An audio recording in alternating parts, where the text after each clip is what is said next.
Et salut à tous et bienvenue au bord du jeu. Dans cet épisode, je vais vous présenter un petit jeu, Mini Rogue. Mini Rogue est un jeu d'exploration de donjons solo, avec une option de jeu coopérative, pour une durée de jeu annoncée d'une demi-heure par partie. Dans ce jeu, vous incarnerez donc le champion du roi, envoyé explorer les profondeurs d'un donjon lugubre, afin d'y récupérer un mystérieux artefact. Pour atteindre ce dernier, il vous faudra descendre 10 étages et affronter divers périls tout en faisant évoluer votre personnage. Voyons maintenant ce qu'il y a dans la boîte. Comme d'habitude, nous commençons par le livre de règles, assez dense avec 28 pages, 5 cartes gardiens qui représenteront les différents boss, 4 cartes personnages ainsi que 4 jetons pour les représenter, 2 cartes posture de combat, 20 cartes salles,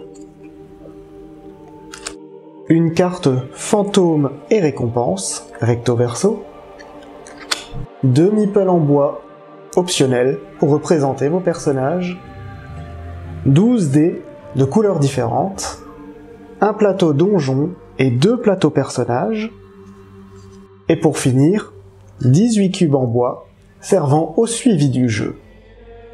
Je vais maintenant vous faire un exemple de tour de jeu. Votre but est d'atteindre le 4e étage du lieu et d'y vaincre le gardien, les Rest Dogs. Mettons par exemple que nous soyons dans la 3e zone, au 2e étage. Quand on commence l'exploration d'une zone, on place 9 cartes salles en carré de 3 par 3, sachant que celle en bas à droite sera toujours celle du gardien.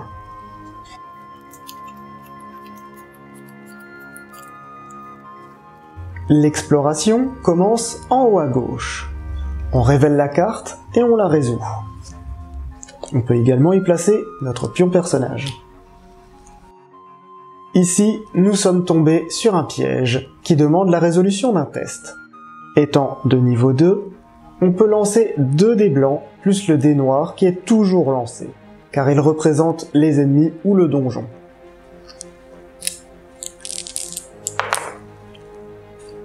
Le test est un échec, car pour réussir, il faut faire un 5 ou un 6.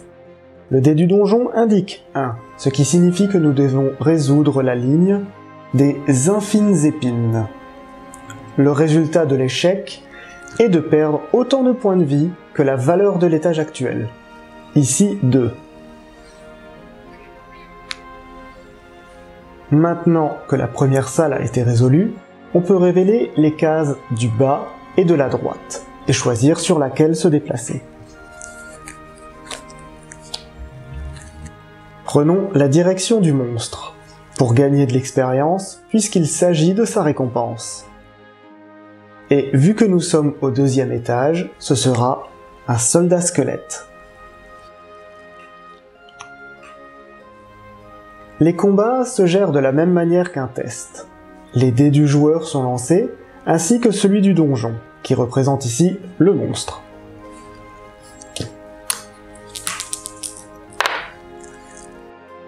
On obtient une croix et un 6. La croix est un échec et ne fait aucun dégât. Mais le 6 est un coup critique, ce qui fait qu'on relance le dé et qu'on l'additionne à lui-même.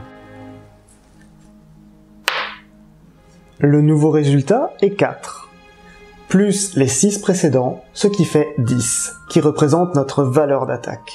Le monstre possède 9 points de vie, puisqu'on regarde la colonne de gauche qui correspond au jeu en solo. Il est donc battu immédiatement et on récupère la récompense. Si le monstre n'avait pas été vaincu, on aurait déduit ses points de vie de la piste de points de vie du monstre.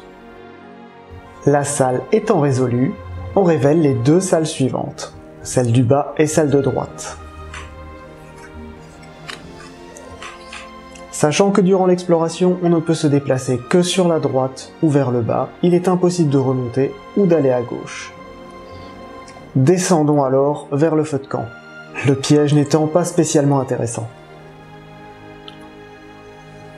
Dans cette salle, nous pouvons choisir une des 3 récompenses, et comme on a perdu 2 points de vie plus tôt, récupérons-les ici.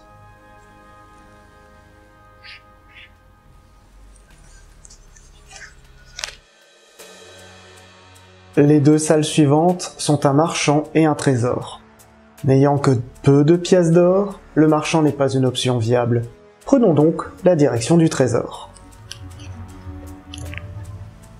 À nouveau, il s'agit d'un test. Nous lançons donc les 2 dés blancs plus le noir. Cette fois, nous avons fait un 5, ce qui signifie que le test est réussi. Le contenu du coffre nous appartient. Le dé noir ayant également fait 5, on pourra choisir entre une potion de soin et 2 points d'expérience comme indiqué sur la carte. Prenons la potion de soin en l'indiquant sur la fiche de personnage. En plus de ça, et indépendamment de la réussite du test, nous gagnons de l'or. Ici, 2 pièces plutôt qu'une, car nous avons affronté un monstre dans cette zone. Il ne reste alors qu'à explorer la dernière salle qui nous fait avancer dans la zone suivante, en répétant le processus de création de la zone. En changeant de zone, nous utilisons une ration, et puisque ce niveau contient un gardien, nous révélons sa carte pour la mise en place de la zone suivante.